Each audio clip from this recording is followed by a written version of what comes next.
بسم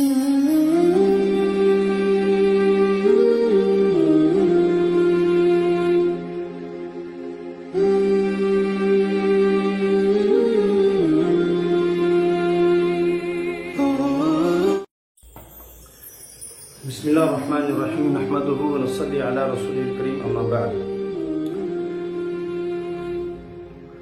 قال النبی صلی اللہ علیہ وسلم من احیا سنتی فقد احبنی ومن احبنی کان معی فی الجنہ ومن رغب عن سنتی فلیس منی وقال النبی صلی اللہ علیہ وسلم کل بدعۃ ضلالہ وکل ضلالۃ فی النار او کما قال علیہ الصلوۃ والسلام۔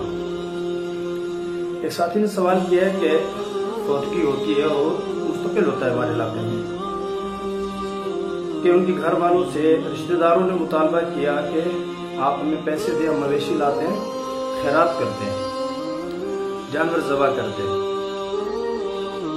دیکھیں پہلے بات تو یہ سمجھ لیں کہ یہ فوت ہونے کے بعد، دنیا سے رخصت ہونے کے بعد اس کے لیے مال مویشی ذبح کرنا، تیجا کرنا، ساتواں کرنا، سال کرنا سنت ہے، فرض ہے، واجب ہے، بدعت ہے، مستحب ہے، کیا ہے؟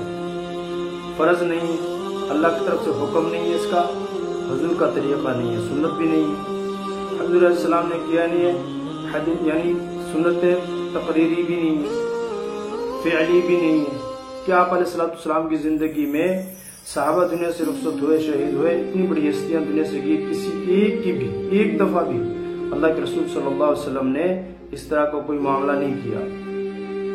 اور حضور اکرم صلی اللہ علیہ وسلم خلفاء راشدین کی زندگی میں ابو بکر صدیق رضی اللہ عنہ، حضرت عمر فاروق رضی اللہ تعالیٰ عنہ، حضرت عثمان غنی رضی اللہ عنہ، حضرت علی رضی اللہ عنہ، بڑے بڑے صحابہ موجود تھے، خالد بن ولید، ابو ہریرہ، سعد بن ابی وقاص، بڑے بڑے صحابہ موجود ہیں جن کی زندگی میں دنیا سے اللہ کے رسول دو جہاں کے سردار امام الانبیاء سید المرسلین رخصت ہوئے۔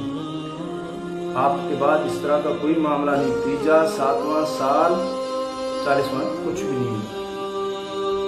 اور علماء نے لکھا ہے کہ صدقے کے لیے جو بکرا ہے نا، بکرے کا صدقہ کرنا، دمبے اور بکرے کا جو صدقہ کرنا ہے، یہ دو جگہ ہے، ایک قربانی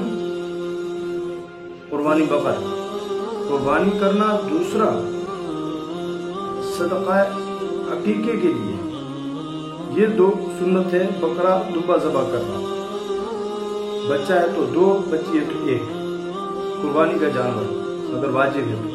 اس کے علاوہ صدقے کے لیے کوئی جانور مخصوص کرنا، جانور ذبح کرنا، بکرا ذبح کرنا کہیں شریعت میں نہیں ہے۔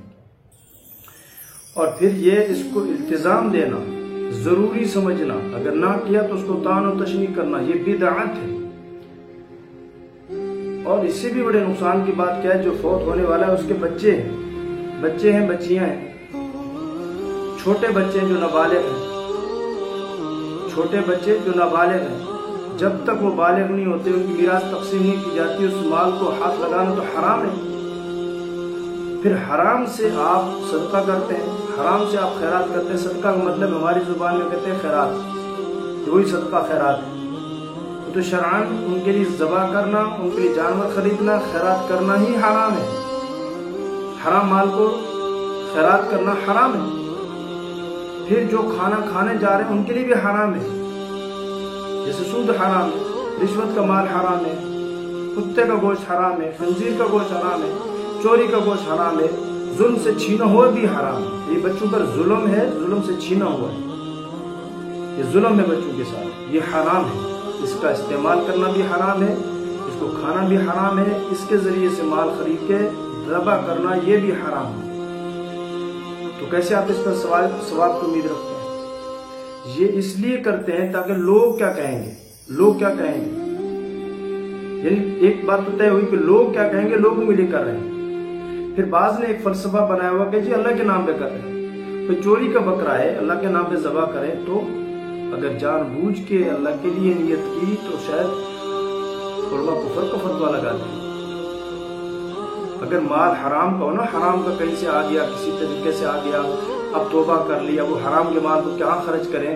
علماء نے لکھا ہے غریب غربا کو اگر آپ دیں گے تو اس میں ثواب کی نیت بھی نہیں کر سکتے، ثواب کی نیت کرنا بھی گناہ حرام ہے۔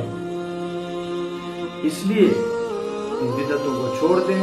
آپ سے گزارش ہے ان علماء سے مسائل پوچھیں جو آپ کو حق بات بتائیں، جو آپ کو سنت اور بدعت میں فرق کر کے بتائیں۔ اگر کوئی صدقہ کرنا چاہتا ہے اپنی جیب سے، غریب غربا کو، کسی محتاج کو، بیوہ کو کسی دینی مدرسے میں، مسجد میں لے جا کے خرچ کرے۔ جتنا یہاں آپ خرچ کرتے ہیں لوگوں پر دیگ پکا کے، جانور ذبح کر کے، لوگوں کو دعوتیں دینا باقاعدہ، ہر گھر سے اتنے بندے آ کر کھائیں، عام طور پہ رشتہ دار آتے ہیں، مالدار آتے ہیں، اور پھر یہ صدقہ خیرات یہ غریبوں کا حق ہوتا ہے۔ یہاں تو سب مکس ہے، اور صدقہ جو ہے صدقہ واجبہ وغیرہ یہ تو آپ ایسے مکس دے بھی نہیں سکتے، غریبوں تک، محتاجوں تک پہنچانا ضروری ہے۔ اس لیے اس میں اس طرح کی حرکت کرنے والے بھی بچیں، توبہ اور استغفار کریں، اور وہ لوگ جو کھانا ایسی جگہ جاتے ہیں، تیجا 7واں سال ان چیزوں کو جو ان کو چاہیے ایسی جگہ نہ جائیں، خاص طور پہ خواص کو نہیں جانا چاہیے، دیندار علماء کو اور پڑھے لکھے لوگوں کو جو سمجھ رکھتے ہیں، جو معتبر لوگوں کو ایسی جگہ شریک نہیں ہونا چاہیے، اس لیے کہ ایسے لوگوں کا شریک ہونا گویا کہ ان کی تائید کرنا ہے۔ اللہ تعالیٰ ہم سب کو عمل کرنے کی توفیق عطا فرمائے۔ وآخر دعوانا الحمد للہ رب العالمین۔